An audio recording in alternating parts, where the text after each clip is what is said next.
Bonjour à toutes et à tous. Bonjour Corinne.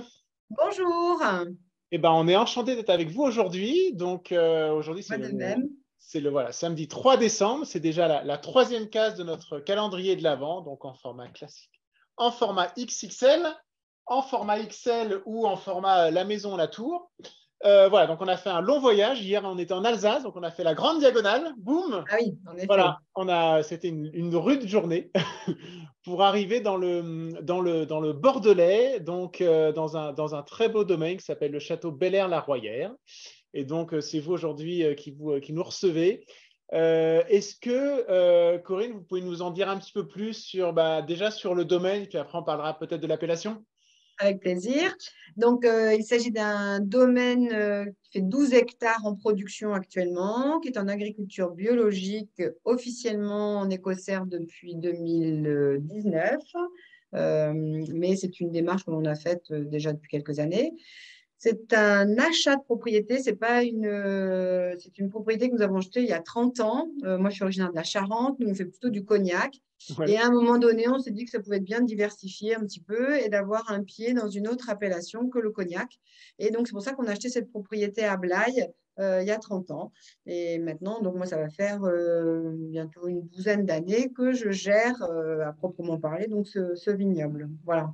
D'accord. Alors, vous avez commencé par dire quelque chose qui est très intéressant, c'est le passage en bio. C'était une Et démarche voilà, qui est volontaire. de long Mm. terme. Qu'est-ce qui vous a amené à passer en bio? Alors, on était déjà en agriculture raisonnée, Mhm. puisque mon mari, déjà à l'époque, était enfin, voilà, on est en agriculture raisonnée. Et quand moi, j'ai pris la gestion du vignoble, j'étais un peu perdue avec tous ces produits de synthèse, etc. Et je me disais, mais quand même, on met quand même du désherbant chimique, on n'en met pas beaucoup, mais on en met un petit peu. On met des produits de synthèse, mais on n'en met pas beaucoup, mais on en met un petit peu. Et je me dis, bon, voilà, maintenant, il faut qu'on arrête, il faut qu'on passe vraiment à l'agriculture biologique avec du cuivre, du soufre. Et moi, ça me parlait plus de manière à ce que maintenant, c'est moi qui étais sur le tracteur à faire les traitements, etc. Et donc, c'est arrivé comme ça.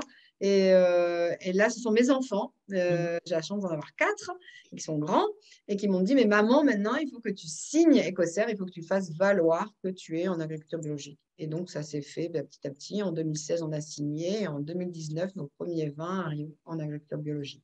Et ensuite, en même temps, on nous disait qu'à Bordeaux, c'était quelque chose de pas possible. En disant, de toute façon, vous êtes avec l'influence de l'estuaire de la Gironde, vous n'arriverez jamais à être en agriculture biologique, vous n'arriverez jamais à faire de rendement. Et en fait, les rendements qu'on ne fait pas, c'est parce que c'est plutôt lié à la météo.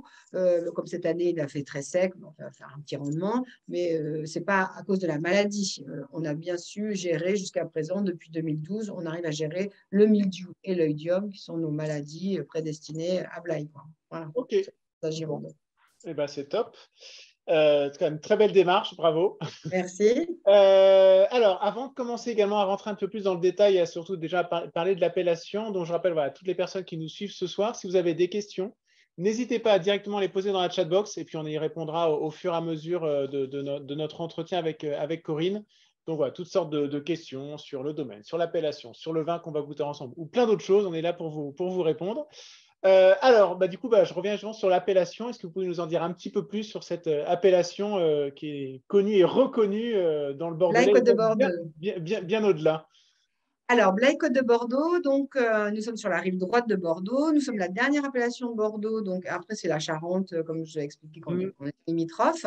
On est majoritairement des vins rouges, majoritairement du Merlot. Et après, on va trouver du Cabernet Sauvignon, du Cabernet Franc et du Teinturin. Le Teinturin, qui est en fait le Malbec, qui est en fait le nom officiel, le Co. Et j'avoue que je ne sais pas, je ne connais pas la raison pour laquelle le Co, qui est le nom officiel du Malbec, au-dessus de la Loire, pas de souci, on l'appelle le Co. En dessous de la Loire, on l'appelle le Malbec, l'Auxerrois, le Pressac et à Blaye, le Teinturin. Pourquoi le D'accord. Teinturin? Parce que ça donne de la couleur. Voilà. Ouais. Ok. Donc, voilà. Donc, voilà, les cépages qu'on va retrouver, c'est plutôt rouge, Merlot, Malbec, Cabernet Sauvignon, Cabernet Franc. Sur les blancs, ça va être plutôt des sémillons, sauvignons, muscadelle. Mais ça, c'est un pourcentage qui est assez petit au niveau de l'appellation de Blaye-Côte de Bordeaux. Ok. Bon, très bien. Parfait, parfait. Alors, on va passer déjà tout de suite à l'exercice, à la pratique. Donc, je vais aller chercher la vinote numéro 3. Tu es là. Hop. Voilà. Donc, on l'a forcément là en 2 formats, en 2 et en 4 centilitres. Donc, voilà. Donc, avec le petit QR code que vous pouvez flasher pour avoir toutes les informations dessus, le numéro du jour. Et puis, bon, j'ai commandé sur un vin rouge. Il n'y a pas de petit flocon pour le mettre au frais parce qu'il n'y a pas besoin. Donc, je vais déjà me servir pour Avec plaisir. doucement à s'aérer. Alors, je ne sais pas ce que j'ai commandé. Moi, je vous en ai déjà commandé pour en offrir à mes collaborateurs. Je me suis dit, oh, c'est un cadeau original pour le mois de décembre. Donc, Et mais ben je ne sais pas voilà. quel format j'ai pris. Et ben c'est Bon, celui-là. on verra. C'est C'est celui-là. celui-ci. Bon, ben voilà, super. Alors, est-ce Alors, moi, que... je prends la grosse bouteille, hein. Allez-y, allez-y, allez-y. Donc, Alors, le Malbec. Donc, voilà, vous avez choisi donc, dans notre gamme, puisqu'on ne fait pas que ce vin-là, mais vous avez oui. choisi donc, le Justin Malbec. Alors, pourquoi Justin? C'était pour faire le petit jeu de mots, juste un seul cépage du Malbec. On décline le vin en Justin Merlot, Justin Cab pour le Cabernet Sauvignon, prochainement le Justin Blanc, Justin Rosé. Voilà. C'était un petit peu le côté D'accord. un peu Ok. franchouillard. Voilà Oui. de Ok. dire voilà et de faire un petit jeu de mots, c'est pas mes enfants, mes petits-enfants, non, c'est bien juste un seul cépage, un monocépage et donc juste un Malbec. Ok. Voilà. Bon.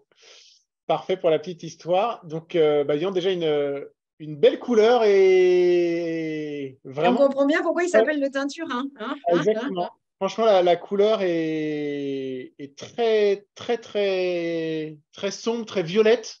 C'est ça. Euh, Donc là, c'est le teinturin qui donne ça, c'est ça?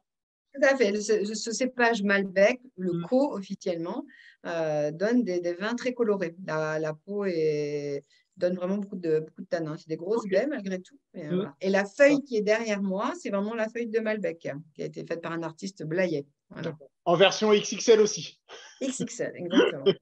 Ok. Alors, au nez, moi, je sens effectivement également pas mal de complexité. Et je sens Alors moi, j'aurais. des raisins secs, je sens un peu de pruneaux, des choses comme ça. Et je me trompe? Non, tout à fait, c'est des vins bien mûrs qu'on a ramassés, Oui. donc des fruits rouges, même je trouve qu'il y a un peu de nez de framboise, un peu griotte, Oui. Mm. euh, et même légèrement une note de poivre noir. Je ne sais pas si vous la trouvez un petit peu. Souvent, on dit que le Un petit Malbec peu, oui. donne Mm. des notes de poivre noir, hein. Voilà. C'est vrai. Oui, oui. C'est vrai on commence déjà à sentir beaucoup de complexité et beaucoup de diversité au niveau du nez. Ouais. Tout à fait. Alors, c'est vrai que dans l'idéal, c'est bien de le laisser un petit peu ouvert. De bien le laisser s'aérer, hein, pour le... Ça veut dire, on peut peut-être déjà en parler. Ça veut dire quoi? Ça veut dire que faut laisser la bouteille, faut même carrément le carafer ou faut attendre Alors, on peut le carafer si on est pressé, et si on n'est pas pressé, on va l'ouvrir peut-être le matin pour l'après-midi. Ah, quand Souvent, même. moi, j'ai tendance à ouvrir rapidement mes vins, et je me dis, ah, je ne retrouve pas ce nez, etc. Et, euh, et finalement, quand on la met de côté en disant, bon, on va la redéguster, quand je fais une dégustation avec des clients qui viennent à la maison et qu'on n'a pas terminé toute la bouteille, on va la garder. Et je trouve que finalement, le lendemain, même le soir même, le nez est beaucoup plus expressif. Donc, je pense qu'il ne faut vraiment pas hésiter à les ouvrir un petit peu à l'avance. D'accord, Et ok. pourquoi pas les carafer, en effet, pour leur donner de Ouais, l'oxygène. ok. Et du coup, en termes, on va enchaîner sur un peu sur la même thématique. En termes de température de service, Alors moi, j'aime bien les servir assez frais. Alors c'est vrai qu'à cette saison, bon, on est en hiver, mais quand on est en plein été, il fait très chaud. Quand on est aux alentours des 12, 13, 14, je trouve que c'est assez agréable. Et je me dis toujours qu'un vin, même s'il est légèrement trop frais, il va remonter en température. Donc oui, voilà, c'est moins un problème. Alors que si on le sert trop chaud, on va avoir du mal à le baisser en température. Voilà. Donc, d'accord, moi, j'ai tendance à servir mes rouges un petit peu plus frais que ce qu'on trouve un peu habituellement. Ça, c'est une volonté. Voilà. ok. On peut le goûter? On a le droit? Allez. Allez.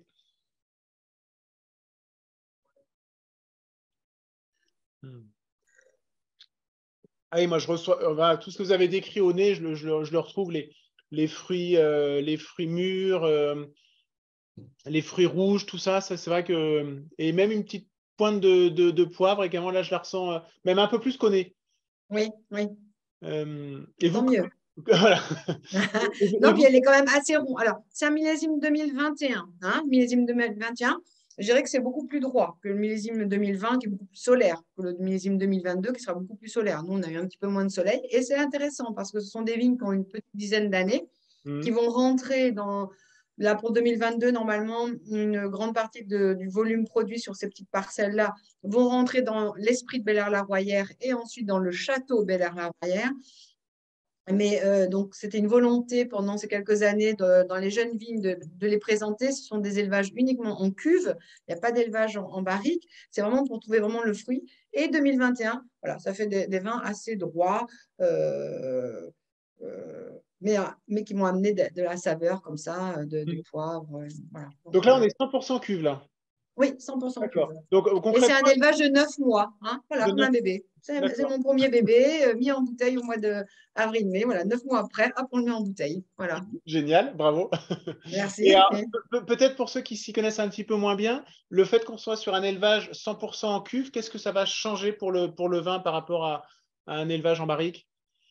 Alors, l'élevage en barrique est intéressant si le vin a une grande consistance, une grande puissance. Après, probablement que ce vin, s'il avait été élevé en barrique, le bois aurait été peut-être prédominant. C'est un petit peu comme quelqu'un qui serait un peu trop maquillé, à mon goût. Voilà. Hein, juste un petit trait, voilà. Bon. Donc, je pense que l'élevage en fût de chêne pour ce vin-là, ça aurait peut-être été trop important. Ou on aurait dû faire moitié élevage barrique, moitié élevage cuve. Là, la volonté, c'était vraiment sentir le goût du vin et pas de maquillage à côté. Aujourd'hui, par exemple, on fait des élevages en amphore et on ressent l'élevage en amphore qui va amener cette minéralité, qui va amener une oxydation un petit peu plus importante. Quand c'est en cuve béton ou en cuve inox, je trouve que, en effet, ça va rester vraiment plus stable au niveau du vin, il me semble. Hein. Voilà. D'accord. Pas une Ok. spécialiste, voilà, mais bon, je trouve. Ok, non, mais c'est très important. Ça marche, ça marche, ça marche. Et ensuite, en termes de petits conseils, votre conseil pour le meilleur accord pour vous, ce serait quoi avec un plat? Alors maintenant, il faut penser à tout parce qu'aujourd'hui, on était plutôt. Moi, je trouvais que c'était très sympa sur des petites ardoises là, de charcuterie pour l'été et pour l'hiver aussi. On a envie de se retrouver avec des copains. Les copains arrivent à la dernière minute. Hop, on fait une petite planche de fromage, une petite planche de charcuterie. Je trouve que c'est très agréable et très sympa à déguster. Mais maintenant, il faut aussi prévoir aussi avec quoi on le boirait si on était végétarien. Voilà. Donc, Exactement. vu qu'on a des notes de poivre, le côté un petit peu épicé, alors peut-être pas trop curry, etc., mais les petites boulettes de pois chiches, les petites choses comme ça, voilà, même avec des plats végétariens, légèrement épicés qui vont rappeler un petit peu ces notes voilà, qu'on va retrouver de poivre, etc. Ça devrait bien s'adapter. Voilà. Donc maintenant, il faut penser aussi aux autres cuisines. On était toujours Ouais. très viande, nous, à Bordeaux, la viande rouge, la charcuterie, etc. Mais sur des plats végétariens, ça passe très Ouais, bien aussi. non, c'est une très bonne idée. Et s'il fallait y associer un fromage, vous en avez un en particulier ou c'est pas forcément votre recommandation? Alors, moi, j'aurais tendance à proposer du blanc avec le fromage. Donc, Oui, je sais bien, je suis je pas sais très bonne bien. vendeuse, là. Non, non, non, non, je sais bien, Euh, mais c'est vrai et qu'on moi, je suis pas très fromage non eh plus. ben, Donc, on restera sur des petites notes asiatiques. ouais, voilà, voilà. Bah ça, c'est parfait. Et ensuite, peut-être ma dernière question, est-ce que c'est un vin qu'on va pouvoir garder longtemps en cave? Et si on le Alors, garde, ce n'est pas l'objectif. L'objectif, c'était vraiment de se faire plaisir assez rapidement. On va le garder 4 5 ans, mais d'accord, ok. moi, personnellement, je ne vois pas l'intérêt de garder 10 ans. Après, si les gens veulent le garder 10 ans et qu'on voit l'évolution, etc., ben, merci à eux, mais moi, je ne le garderai pas 10 ans. Je vais garder 10 ans, 15 ans, 20 ans, même il n'y a pas très longtemps, on a encore bu du vin qui avait 24 ans, qui était dans un flacon de 3 litres. Et Wow. ça, c'était sublime. Donc, on peut faire des vins et on a des vins à la propriété qui peuvent se garder, le château Bel-Air-la-Royère, etc. Mais là, ce vin-là, que ce soit le Justin Merlot ou le Justin Malbec, c'est vraiment pour se faire plaisir. j'ai envie d'ouvrir la bouteille, clac, je me fais plaisir. Oui, peut-être qu'il aurait bien vieilli, mais c'est pas très grave, je me suis quand même fait plaisir. Voilà. Ok. C'est un peu l'objectif, c'est ben moi, si je suis plus très jeune, on a envie de se faire plaisir aussitôt. J'achète quelque chose, c'est pour le boire.